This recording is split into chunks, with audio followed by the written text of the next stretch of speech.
ರಾಜ್ಯದಲ್ಲಿ 100 ವಿದ್ಯುತ್ ಸ್ಟೇಷನ್ ನಿರ್ಮಾಣ ಕೆಜೆ ಜಾರ್ಜ್.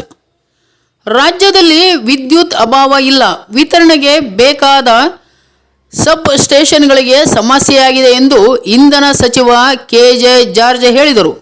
ನಗರದಲ್ಲಿ ಸುದ್ದಿಗಾರರೊಂದಿಗೆ ಮಾತನಾಡಿದ ಅವರು 100 ಸಬ್ ಸ್ಟೇಷನ್ ನಿರ್ಮಾಣಕ್ಕೆ ಕೆಲಸ ನಡೆದಿದೆ ಎಂದು ಹೇಳಿದರು. ಜೊತೆಗೆ ರಾಜ್ಯದಲ್ಲಿ 2400 ಮೆಗಾವ್ಯಾಟ್ ಸೋಲಾರ್ ವಿದ್ಯುತ್ ಉತ್ಪಾದನೆಗೆ ಕ್ರಮ ವಹಿಸಲಾಗಿದೆ ಎಂದು ತಿಳಿಸಿದರು. ನಾನ್ ರಿವ್ಯೂ ಮೀಟಿಂಗ್ ಮಾಡುವಾಗಲೆಲ್ಲ ಸಬ್ಸ್ಟೇಷನ್ ಸಮಸ್ಯೆ, ಅದಕ್ಕೆ ಒತ್ತು ನೀಡಲಾಗಿದೆ. ರೈತರ ಪಂಪ್ಸೆಟ್ಗೆ ಗುಣಮಟ್ಟದ ವಿದ್ಯುತ್ ಸಿಗಲಿದೆ. ನಿತ್ಯ 7 ಗಂಟೆ ಕರೆಂಟ್ ಕೊಡುವ ಯೋಜನೆ ರೂಪಿಸಲಾಗಿದೆ ಎಂದು ತಿಳಿಸಿದರು. ಅರಸೀಕೆರೆ ಕ್ಷೇತ್ರದಲ್ಲಿಯೂ ಕೂಡ ಈ ಯೋಜನೆ ಜಾರಿ ಮಾಡಲಾಗುತ್ತಿದೆ. 2400 ಮೆಗಾವ್ಯಾಟ್ ಸೋಲಾರ್ ಕರೆಂಟ್ ಉತ್ಪಾದನೆಗೆ 10,000 ಕೋಟಿ ವೆಚ್ಚ ಮಾಡಲಾಗುತ್ತಿದೆ ಎಂದರು. ಬೆಂಗಳೂರಿನಲ್ಲಿ ಟನಲ್ ನಿರ್ಮಾಣಕ್ಕೆ ಬಿಜೆಪಿ ವಿರೋಧ ವಿಚಾರವಾಗಿ ಹಿಂದೆ ಸ್ಟೀಲ್ ಬ್ರಿಡ್ಜ್ಗೆ ಕೂಡ ವಿರೋಧ ವ್ಯಕ್ತವಾಗಿತ್ತು. ಸ್ಟೀಲ್ ಇಲ್ಲದೆ ಏನೂ ಆಗಲ್ಲ, ಸ್ಟೀಲ್ ಬ್ರಿಡ್ಜ್ ಇದೆ, ಅದು ಸ್ಟೀಲ್ ಥರ ಕಾಣುತ್ತೆ, ಅದೇ ರೀತಿಯಲ್ಲಿ ಆಗಿತ್ತು. ಬಿಜೆಪಿಯ ಕೆಲವರಿಗೆ ಎಲ್ಲ ಒಳ್ಳೆಯ ಕೆಲಸ ವಿರೋಧ ಮಾಡುವುದೇ ಅವರ ಕೆಲಸ ಎಂದು ತಿರುಗೇಟು ನೀಡಿದರು. ಬೆಂಗಳೂರು ಟನಲ್ ವಿಚಾರವಾಗಿ ಮಾತನಾಡಿ, ಜಪಾನ್ನಲ್ಲಿ 40 ವರ್ಷದ ಹಿಂದೆ ಸಮುದ್ರದಲ್ಲಿ ಟನಲ್ ಮಾಡಿದ್ದಾರೆ. ನಮ್ಮ ಮೆಟ್ರೋ ಯೋಜನೆಗೆ ಟನಲ್ ಮಾಡಿದ್ದೀರಾ ಎಂದು ಕೇಳಿದರು. ಸರಿಯಾದರೆ ಇವರಿಗೆ ಬಿಜೆಪಿಯವರಿಗೆ ಸರಿಯಾಗಿ ಮಾತಾಡೋಕ್ಕೆ ಆಗಲ್ವಾ? ಇವರ ಆಡಳಿತ ಮಾಡೋ ರಾಜ್ಯದಲ್ಲಿ ಕೂಡ ಇದು ಆಗಿದೆ. ನಾನು CM DCM ಅವರನ್ನು ಅಭಿನಂದನೆ ಮಾಡುತ್ತೇನೆ.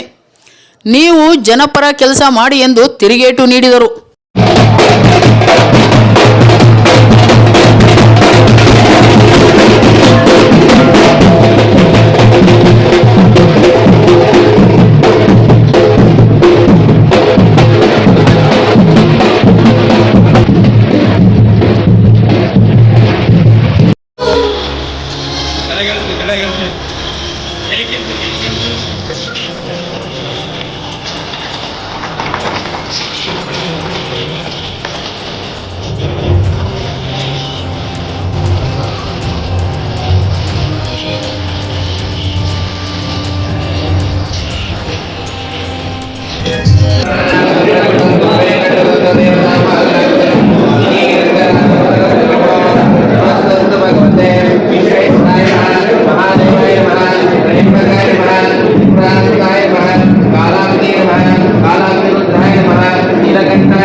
ಅರಸೀಕೆರೆಗೆ 3 ಮೆಗಾವಾಟ್ ಆದರೆ ಸಂಪೂರ್ಣವಾಗಿ ರೈತರಿಗೆ 6-7 ಗಂಟೆ ಕರೆಂಟ್ ಕೊಡೋದು.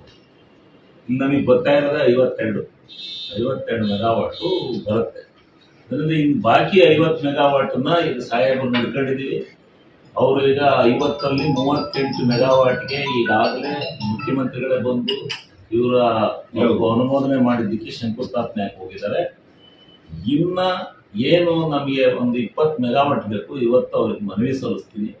ಅವರು 20 ಮೆಗಾವಾಟ್ ಕೊಡ್ತಾರೆ. ಅಲ್ಲಿಗೆ 50-60 ಮೆಗಾವಾಟ್ ಆದರೆ ಇನ್ನು ಅರಸೀಕೆರೆಗೆ ಇನ್ನೊಂದು 10 ವರ್ಷ ಈ ವಿದ್ಯುತ್ ಶಕ್ತಿಯ ಸಮಸ್ಯೆ ಇರೋದಿಲ್ಲ. ಇಲ್ಲ ಅಂದ್ರೆ ಅಲ್ಲಿ ಇಲ್ದಲೇ ಲೇ ಅಂದ್ರೆ ಮನೆ ಒಳಗೆ ಕಾಫಿ ಟೀ ಇರ್ತಾನೆ, ಹಾಲು ಬೆಲ್ಲ ಇರ್ತಾನೆ, ಟೀ ತಂದು ಕೊಡೋದು. ಈಗ ಹಂಗಾಯ್ತು. ಈಗ ಸಾಹೇಬರು ಮನಸ್ಸು ಮಾಡಿ ಕುಸುಮ್ ಸಿ ತಂದು, ಕುಸುಮ್ ಸಿನಲ್ಲಿ ಸೋಲಾರ್ಗಳ ಮುಖಾಂತರ ನಾವೀಗ ರಾಯಲ್ ಇದ್ರ ಥರ್ಮಲ್ ಘಟಕದಿಂದಲೂ ತರಕ್ಕಾಗಲ್ಲ, ಈ ಜೋಗ್ ಫಾಲ್ಸಿಂದಲೂ ತರಕ್ಕಾಗಲ್ಲ. ನಾವೇನಿದ್ರು ಸೋಲಾರ್ಗೆ ಹೋಗ್ಬೇಕು. ಸೋಲಾರ್ ಪ್ಲಾಂಟ್ ಹಾಕಿ ಈಗ ನಮಗೆ 50 ಮೆಗಾವಾಟ್ ಅನ್ನು ನಮ್ಮ ಅರಸೀಕೆರೆ ತಾಲೂಕಿಗೆ ವಿದ್ಯುತ್ ಶಕ್ತಿಯನ್ನು ಕೊಡ್ತಕ್ಕಂಥದ್ದನ್ನ ನಮ್ಮ ಸಚಿವರು ಮಾಡಿಕೊಟ್ಟಿದ್ದಾರೆ. ಇದು ದೊಡ್ಡ ಸಾಧನೆ. ಅರಸೀಕೆರೆ ಜನ ಈ ಜನ್ಮದಲ್ಲಿ ಇವ್ರ ಹೆಸರನ್ನು ಹೇಳ್ಬೇಕಾಗುತ್ತೆ. ಆ ರೀತಿ ಮಾಡಿಕೊಟ್ಟಿದ್ದಾರೆ. ಈ ರೀತಿ ಬಂದಿರತಕ್ಕಂಥ ಈ 50 ಮೆಗಾವಾಟ್ ವಿದ್ಯುತ್ತನ್ನು ನಾವೀಗ ಕೆಲವು ಕಡೆ ಜಾಗ ಕೊಟ್ಟಿದ್ದೀವಿ, ಇನ್ನು ಕೆಲವು ಕಡೆ ಜಾಗ ಕೊಡಬೇಕು. ಎಲ್ಲ ಕೊಟ್ಟು ಈ 50 ಮೆಗಾವಾಟ್ ಮಾಡಬೇಕು. ಅದಕ್ಕೆ ಸಬ್ಸ್ಟೇಷನ್ಸ್ ಬೇಕು.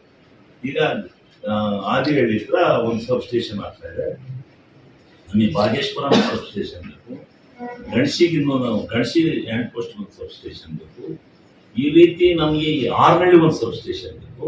ಅದೆಲ್ಲನೂ ಒಂದೊಂದು ಸಬ್ಸ್ಟೇಷನ್ ಮಾಡೋಕ್ಕೆ 13 ಕೋಟಿ ಖರ್ಚಾಗಿದೆ. ಈಗ ಅವರು ನಮಗೆ ಇವತ್ತು ಹೆಚ್ಚು ಕಮ್ಮಿ ಒಂದು 3-4 ಸಬ್ಸ್ಟೇಷನ್ ಇವತ್ತು ಅನೌನ್ಸ್ ಮಾಡಿ ಹೋಗ್ಬೇಕು. ಅದನ್ನು ನಾನು ಅದಕ್ಕೋಸ್ಕರ ಅವರಿಗೆ ಭಾಳ ನಮ್ರತೆಯಿಂದ ಇದು ಮಾಡಿದಾಗ ಜನಪರವಾಗಿರ್ತ ಇವ್ರ ಕೈಗೆ ವಿದ್ಯುತ್ ಶಕ್ತಿ ಹೋದಾಗಲೇ ನಾವು ಅಂದ್ಕೊಂಡು 100% ಈ ಸಾರಿ ನಮ್ಮ ಹಾಸನ ಜಿಲ್ಲೆ ವಿದ್ಯುತ್ ಶಕ್ತಿ ಕರ್ನಾಟಕ ರಾಜ್ಯದ ವಿದ್ಯುತ್ ಶಕ್ತಿ ಸಮಸ್ಯೆಯನ್ನು ಹೊರತು ಇವತ್ತು ಕೆಲಸ ಮಾಡಿ 2400 ಮೆಗಾವಾಟ್ ವಿದ್ಯುತ್ತನ್ನು ಸೋಲಾರ್ನಿಂದ ಉತ್ಪತ್ತಿ ಮಾಡಿ ರೈತರ ಜಮೀನಿಗೆ ಪ್ರತಿನಿತ್ಯ 6 hours 7 hours ಕೊಡ್ತಕ್ಕಂಥ ಕೆಲಸ ಮಾಡ್ತಾ ಇದ್ದಾರೆ. ಟೋಟಲ್ ಬಜೆಟ್ ಎಷ್ಟು ಅರಸೀಕೆರೆಗೆ ಟೋಟಲ್ ಎಲ್ಲ ಸೇರಿದ್ರೆ 400 ಕೋಟಿ ಆಗುತ್ತೆ. ಎಷ್ಟು ದಿನದಲ್ಲಿ ಕಾರ್ಯ ಇದು ಇನ್ನೊಂದು ವರ್ಷದೊಳಗೆ ಒಂದು ದೊಡ್ಡ ಹಬ್ಬ ಮಾಡ್ತೀವಿ, ಸಂಭ್ರಮದ ಅರಸೀಕೆರೆ ಊರೊಳಗೆ ಒಂದು ದೊಡ್ಡ ಪ್ರೊಸಿಷನ್ ಮಾಡಿ ಅವ್ರಿಗೆ ಕೃತಜ್ಞತೆ ಸಲ್ಲಿಸ್ತೀವಿ. ದೊಡ್ಡದಾದಂತ ಇದು ಮಾಡ್ತೀವಿ. ಇನ್ನೊಂದು ಕೇವಲ ಇನ್ನೊಂದು ವರ್ಷದೊಳಗೆ 6 ತಿಂಗಳು ವರ್ಷದೊಳಗೆ ಅವ್ರನ್ನ ಕರ್ಕೊಂಡ್ಬಂದು ಎಲ್ಲ ಸೋಲಾರ್ ಪ್ಲಾಂಟ್ಗಳನ್ನು ಚಾಲನೆ ಕೊಟ್ಟು, ಸಬ್ಸ್ಟೇಷನ್ ಚಾಲನೆ ಕೊಟ್ಟು, ಮತ್ತೆ ಕರೆಂಟ್ ಅಲ್ಲಿಂದ ಉತ್ಪತ್ತಿ ಆದ್ರೆ ಮತ್ತೆ ಯಾವುದೋ ಗ್ರಿಡ್ಡಿ ತೊಂಡೆ ಕೊಡೋದಲ್ಲ, ಅನ್ನೇ ಸ್ಟೇಷನ್ ಕೊಡ್ಬೇಕು. ಆದಿಹಳ್ಳಿಯಲ್ಲಿ ಉತ್ಪತ್ತಿ ಆಯ್ತು ಅಂದ್ರೆ ಅಲ್ಲೇ ಬೆಳಗುಂಬ ಸಬ್ಸ್ಟೇಷನ್ ಕೊಡ್ಬೇಕು. ಈ ರೀತಿ ನಾವು ಮಾಡಿರ್ತಕ್ಕಂಥದ್ದು ಎಲ್ಲ ಅಲ್ಲಲ್ಲಿ 3 ಕಿಲೋಮೀಟರ್ 1 ಕಿಲೋಮೀಟರ್ ಒಳಗೆ ಹೋಗಿ ಸಬ್ಸ್ಟೇಷನ್ ಬೀಳುತ್ತೆ. ಸಬ್ಸ್ಟೇಷನ್ ಮುಖಾಂತರ ರೈತರಿಗೆ ವಿತರಣೆ ಆಗುತ್ತೆ. ಇರಿಗೇಷನ್ ಪಂಪ್ಸೆಟ್ಗಳಿಗೆ ರೈತರು ಏನು ರಾತ್ರಿ ಮೊತ್ತ ನೀರು ಬಿಡಬೇಕು, 3 ಗಂಟೆ 2 ಗಂಟೆ ಕರೆಂಟೇ ಇಲ್ಲ ಅಂತ ಮಾಡ್ತದ್ರು ಚಿಂತನೆ. ಅದನ್ನ ತೊಡಗಿಸ್ತಕ್ಕಂಥ ನಿರ್ಣಯವನ್ನ ನಮ್ಮ ಸಿದ್ದರಾಮಯ್ಯ ಸರ್ಕಾರ ತಗೊಂಡಿದೆ. ಅದು ಇವ್ರ ನೇತೃತ್ವದಲ್ಲಿ ನಡೀತಾ ಇದೆ. ಇದು ಇಡೀ ಕರ್ನಾಟಕ ರಾಜ್ಯದಲ್ಲಿ ವಿದ್ಯುತ್ ಶಕ್ತಿ ಮುಕ್ತವಾಗಿರ್ತಕ್ಕಂಥ ಎಲ್ಲರಿಗೂ ವಿದ್ಯುತ್ ಶಕ್ತಿ ಸಿಗ್ಬೇಕು, ರೈತರಿಗೆ ಸಿಗ್ಬೇಕಾದ್ರೆ ಹೊರಟಿದ್ದಾರೆ, ಮಾಡ್ತಾರೆ. ರಾಜಕೀಯ